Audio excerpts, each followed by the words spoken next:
अस्सलाम वालेकुम बच्चों। आज मैं आपके सामने 10वीं जमात की इंग्लिश का a lesson in life from a beggar ये बेहतरीन सबक लेकर आया हूँ और इसकी मुसन्निफ़ा है सुधा मूर्ति। तो देखते हैं सुधा मूर्ति ने क्या लिखा है। यहाँ पर एक कैरेक्टर है, उस कैरेक्टर का नाम है मीना। और मीना जो है, अब हम देखते हैं ज़िंदगी में हम किसी से भी सीखते हैं, है ना। आमतौर पर हम किससे सीखते हैं? टीचर से सीखते हैं, माँ बाप से सीखते हैं। क्या कभी हम भिखारी से कुछ चीज़ सीख सकते हैं? हमें लगेगा कि भिखारी से हम क्या सीखेंगे, है ना। तो देखते हैं इस सबक के अंदर मीना ने भिखारी से क्या सीखा। So Meena is a good friend of mine. She is an LIC officer earning a good salary. But there was always something strange about her. She was forever unhappy. Whenever I met her, I would start to feel depressed. It was as though her gloom and cynicism had a way of spreading to others. She never had anything positive to say on any subject or about any person. अब देखिए यहाँ पर सुधा मूर्ति कहती है कि मीना उसकी एक बहुत ही बेहतरीन दोस्त है। किसकी दोस्त है? ये मुसन्निफ़ा सुधा की एक सहेली है, उसका नाम है मीना। और मीना क्या करती है? LIC ऑफिसर है। अब LIC ऑफिसर है तो अच्छी खासी तनख्वाह होगी। अब बहुत सारे पैसे आ रहे हैं, तनख्वाह अच्छी है, जॉब अच्छी है, तो फिर अब इसको टेंशन किस बात का है ना। कोई फिक्र नहीं होगी। लेकिन अगर मीना की बात की जाए तो सुधा कहती है कि मीना हमेशा नाराज़ रहती है। अब पैसे है, तनख्वाह है, सारी चीज़ें हैं, तो फिर नाराज़गी किस बात की।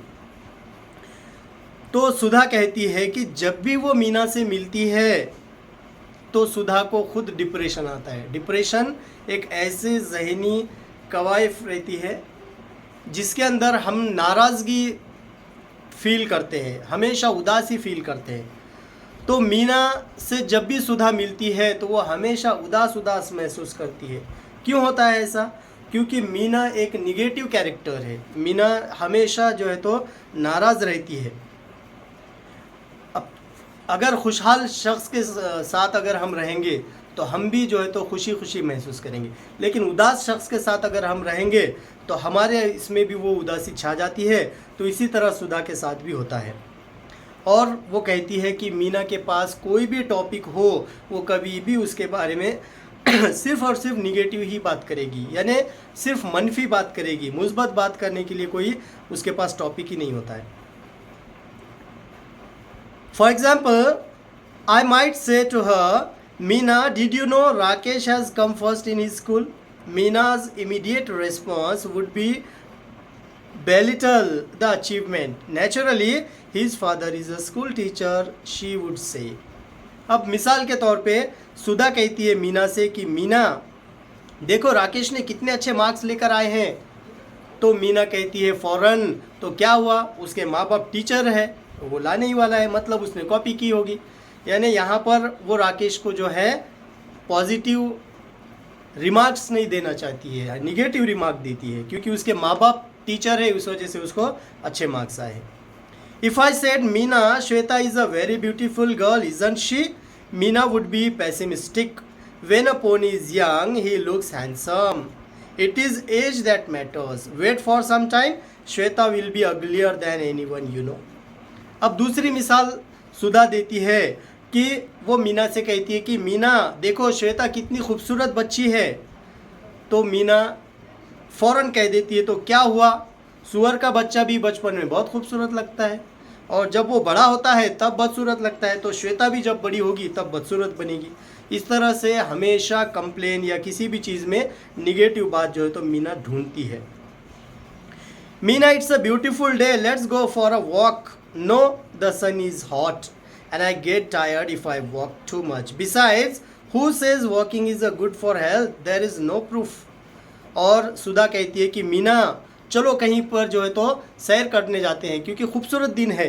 तो फ़ौरन मीना कहती है नहीं, बहुत गर्मी है और ज़्यादा चलने पर मैं थक जाती हूँ, और किसने कहा कि चलने से सेहत अच्छी रहती है, क्या प्रूफ है? इस तरह से हमेशा वो निगेटिव बातें करती है। That was Meena. इस तरह से मीना थी। क्या आप रहना चाहोगे ऐसे लोगों के साथ जो हमेशा निगेटिव बात करते हैं बिल्कुल मत रहो, क्योंकि अगर हम उनके साथ रहेंगे तो हमारे अंदर भी उसी तरह की उदासी छा जाएगी।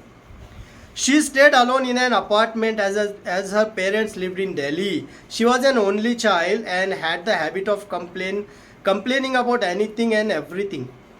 Naturally, she wasn't a very pleasant company and nobody wanted to visit her.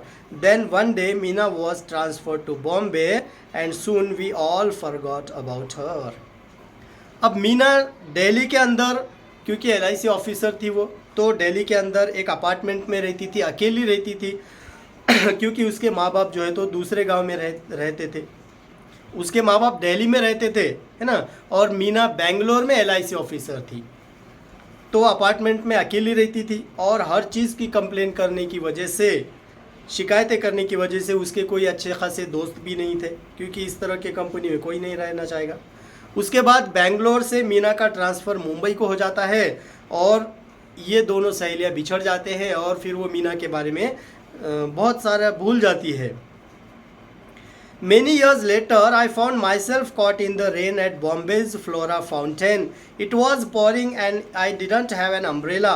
I was standing near Akbar Ali's, a popular departmental store, waiting for the rain to subside. Suddenly, I spotted Meena. My first reaction was to run even in that pouring rain. I was anxious to avoid being seen by her, having to listen to her never-ending complaints. However, I couldn't escape. She had already seen me and caught hold of my hand warmly. What is more, she was very cheerful. अब कई साल बीतने के बाद जब सुधा बॉम्बे में अब किसी काम से जाती है तो वहाँ पर बारिश आने लगती है और अकबर अली जो वहाँ पर डिपार्टमेंट स्टोर है, बड़ा सा फेमस स्टोर है, वहाँ पर दुकान के सामने उन्हें खड़े रहती है ताकि भीगे ना। इतने में उसकी नज़र पड़ती है, सामने उसको मीना दिखाई देती है।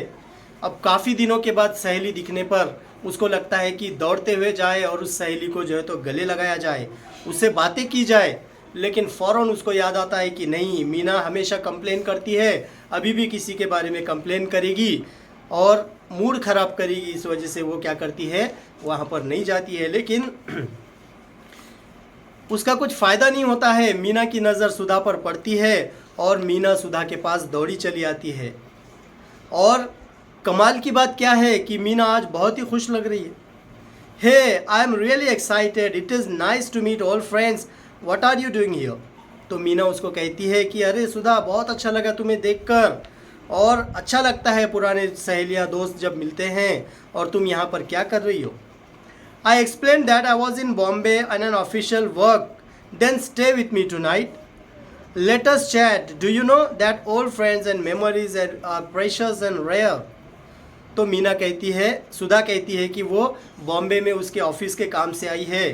तो फ़ौरन मीना कहती है कि ठीक है, आज रात हम रुकेंगे और एक दूसरे से बातें करेंगे, क्योंकि जब पुराने दोस्त मिलते हैं तो पुरानी यादें आती है और वो बहुत ही कीमती होती है। I couldn't believe it. Was this really Meena? अब सुधा को यकीन नहीं हो रहा है कि क्या ये मीना ही है, क्योंकि मीना को इतनी खुश कभी भी उसने नहीं देखी थी। I pinched myself hard to be sure it wasn't a dream. यहाँ तक कि सुधा अपने आप को जो तो चुमटी लेती है ताकि उसको यकीन हो सके कि ये ख्वाब नहीं है। But Meena was really standing there, right in front of me, squeezing my hand, smiling, and yes, she did look happy. In the 3 years she had been in Bangalore, I had never once seen her smiling like that. A few strands of grey in her hair reminded me that the years had passed. There were a few wrinkles in her face, but the truth was that she looked more attractive than even before. अब कुछ साल पहले, कई साल पहले जो है वो, जब वो बेंगलोर में थी 3 साल के लिए, तो उन 3 सालों में कभी भी उसने मीना को इतना खुश नहीं देखी थी। आज मीना थोड़ी सी उसकी वो बूढ़ी हो चुकी है, उसके बालों में 1-2 बाल सफ़ेद नज़र आ रहे हैं, चेहरे पर झुर्रियाँ भी नज़र आ रही है, लेकिन उसके चेहरे पर जो खुशी है उसके अंदर भी वो ब्यूटीफुल नज़र आ रही है। Finally I manage to say no Meena Finally, I managed to say, no, Meena, I can't stay with you tonight. Have to attend a dinner. Give me your card and I will keep you in touch with you. I promise. For a moment, Meena looked disappointed. Let us go and have a tea at least, she insisted. तो फौरन सुधा कहती है कि नहीं मीना, मैं नहीं रुक सकती क्योंकि आज जो है तो हमारी मीटिंग है, ऑफिशियल मीटिंग है, इस वजह से मैं आपके पास नहीं रुक सकती हूँ। तो फ़ौरन मीना थोड़ी सी उदास होती है कुछ लम्हे के लिए, लेकिन फ़ौरन वो कहती है कि कोई बात नहीं, हम अभी जाकर हम चाय तो ले सकते हैं। But Meena it's pouring. तो फ़ौरन सुधा कहती है कि लेकिन मीना, बारिश हो रही है, हम भीग जाएंगे। So what, we will buy an umbrella and then go to the grand hotel. तो वो कहती तो क्या हुआ, हम एक छाता खरीदेंगे और ग्रैंड होटल जाएंगे। We won't get a taxi in this rain, I grumble, so what, we will walk. तो सुधा कहती है कि हमें टैक्सी नहीं मिलेगी इस बारिश में। तो मीना कहती है तो क्या हुआ, हम पैदल जाएंगे। I was very surprised. This wasn't the same Meena I had known. Today she seemed ready to make any number of adjustments. अब सुधा को बड़ी हैरत होती है क्योंकि मीना तो इस तरह कभी नहीं थी, वो हमेशा कंप्लेन करती थी, लेकिन आज हर चीज़ के लिए वो एडजस्टमेंट करने को तैयार है। We reach the grand hotel drenched. By the only thought in my mind was so find out who or what had brought about such a change in the pessimistic Meena I had known. I was quite curious. अब जब ये grand hotel जाते हैं तो थोड़े से भीगे हुए जाते हैं। इतने में सुधा के माइंड में एक ही बात चल रही है कि ऐसा क्या हुआ होगा जिससे मीना इतनी तब्दील हुई है। Tell me Meena, is there a prince charming who has manage to change you so. तो फाइनली सुधा मीना से कहती है कि मीना, क्या कोई राजकुमार आया है जिसने तुम्हें बदला है। Meena was surprise my question. No, there isn't any one like that, she said. तो मीना हैरत होती है मीना को कि ये किस तरह का क्वेश्चन है, लेकिन वो फ़ौरन कहती है कि नहीं नहीं, इस तरह की कोई बात नहीं है। Then what is the secret of your energy, I asked like Tendulkar in the advertisement. She smile. A beggar change my life. तो सुधा कहती है तो फिर तुम्हारे अंदर इतनी एनर्जी कहाँ से आई है, जिस तरह तेंदुलकर के अंदर एनर्जी है, जिस तरह वो एडवर्टाइज करता है एनर्जेटिकली, तो इस तरह तुम्हारे अंदर एनर्जी कहाँ से आई है फिर। तो मीना मुस्कुराती है और कहती है कि एक भिखारी ने मेरी ज़िंदगी बदल दी। I was absolutely dumbfounded and she could see it. अब इसको लगता है कि एक भिखारी किस तरह ज़िंदगी बदल सकता है। Yes, a beggar, she repeated, as if to reassure me. He was old and used to stay in front of my house with his 5-year-old granddaughter. As you know, I was chronic pessimist. I used to give my leftovers to his beggar every day and never spoke to him, nor did he speak to me. One monsoon day, I looked out of my bedroom window and started cursing the rain. I don't know why I did that, because I wasn't even getting wet. That day I couldn't give the beggar and his granddaughter their daily quota of leftovers. They went hungry, I'm sure. तो मीना कहती है कि मेरे घर के सामने, खिड़की के सामने रास्ते पर एक बूढ़ा भिखारी रहता है और उसके साथ उसकी एक पोती भी रहती है, और वो दोनों को घर नहीं है, वो रास्ते पर ही रहते हैं। और एक दिन ऐसा होता है, ये हमेशा क्या करती है, इसका जो भी बचा कुचा खाना होता है वो भिखारी और उसके पोती को वो देती है खाने को। लेकिन एक दिन क्या होता है कि एक दिन बारिश होती है और मीना अपने बेडरूम से अपने बिस्तर पे पड़ी पड़ी बारिश जब देखती है तो कोसने लगती है कि ये बारिश क्यों हो रही है वगैरह, जहाँ तक कि मीना तो भीग नहीं रही है। और उस दिन जब वो बारिश हो रही थी तो उसने उस भिखारी को और उसके पोती को खाना भी नहीं दिया, उसका बचा कुचा खाना भी नहीं दिया। तो वो सोच रही है कि वो भिखारी भूखा होगा और उसकी पोती जो है तो वो भूखी होंगी, वो बेचारे, बारिश भी हो रही है तो हो सकता है वो कहीं तो भी पड़े होंगे और उदास होंगे, इस तरह उससे उसको लगता है। However, what I saw from my window surprised me. लेकिन जब वो खिड़की से देखती है तो उसको बड़ी हैरत होती है। The beggar and the young girl were playing on the road because there was no traffic. They were laughing, clapping and screaming joyously as if they were in paradise. Hunger and rain did not matter. तो वो खिड़की से क्या देखती है कि भिखारी और उसकी जो पोती है वो दोनों नाच रहे हैं, उछल कूद कर रहे हैं, तालियां बजा रहे हैं, क्योंकि ट्रैफिक नहीं थी बारिश की वजह से। अब मीना को लगता है कि वो भूखे होंगे, बारिश की वजह से वो तकलीफ़ में होंगे, लेकिन इसका उल्टा ही होता है, वो तो बहुत बड़े खुश है। They were totally drenched and totally happy. I envied their zest for life. अब मीना की उम्मीद थी कि वो बड़े नाराज़ होंगे, बड़े कंप्लेन कर रहे होंगे, लेकिन वो तो बड़े खुश थे। आज तो उनको खाना भी नहीं मिला, लेकिन फिर भी वो बड़े खुश थे। तो ये देखकर मीना बड़ी जलन महसूस करती है। That scene forced me to look out of my own life. अब ये नज़ारा जो है मीना को खुद के ऊपर गौर करने पर मजबूर करता है। मीना कहती है कि वो भिखारियों के पास कुछ नहीं है, लेकिन फिर भी वो बड़े खुश है, और मेरे पास सारी चीज़ें हैं, फिर भी मैं हमेशा उदास क्यों रहती हूँ। I had so many comforts, none of which they had, but they had the most important of all assets, one which I lacked. They knew how to be happy life as it was. I felt ashamed of myself. I even started to make a list of what I had and what I did not have. I found I had more to be grateful far than most people could imagine. That day, I decided to change my attitude towards life using the beggars as my role model. तो वो कहती है कि उसने सोचा कि क्या है उसके पास और क्या है उन भिखारी के पास। तो उसको ऐसा पता चला कि बहुत सारी चीज़ें हैं इसके पास, मीना के पास, खुश रहने के लिए, लेकिन फिर भी वो खुश नहीं है। और उन भिखारियों के पास ना घर है, ना खाने को है, लेकिन फिर भी उनके पास ज़िंदगी जीने का एक नज़रिया है। और फिर मीना उस दिन फैसला करती है कि आज के बाद मैं बड़ी खुश रहूँगी और उस भिखारी को अपना उस्ताद बनाऊँगी, रोल मॉडल बनाऊँगी। After a long pause, I asked Meena how long it had taken her to change. तो सुधा के अब समझ में आया कि मीना क्यों खुश थी। और कुछ देर के बाद मीना को सुधा कहती है कि तुम्हें अपने आप को बदलने में कितना टाइम लगा। Once this realization down, she said, if it took me almost 2 years to put the change into effect. अब कोई भी चीज़ बदलने के लिए फ़ौरन नहीं होता है, सिल्वर इन अ क्लाउड नहीं होता है कि फ़ौरन बिजली की तरह रफ्तार से कोई भी चीज़ बदलती नहीं है। तो मीना कहती है कि जब मुझे एहसास हुआ, उसके बाद मुझे अपने आप को बदलने में पूरे 2 साल लगे हैं। नाउ नथिंग मैटर्स, वो कहती है कि आप अब कुछ भी हो जाए मुझे कुछ फ़र्क नहीं पड़ता है। आई एम ऑलवेज हैप्पी, चाहे कुछ भी हो जाए मैं हमेशा खुश रहती हूँ। I find happiness in every small thing, in every situation, in every person. और वो कहती है कि चाहे कोई भी कंडीशन हो, छोटी मोटी कोई भी चीज़ हो, मैं हर चीज़ में खुशी ढूंढती हूँ।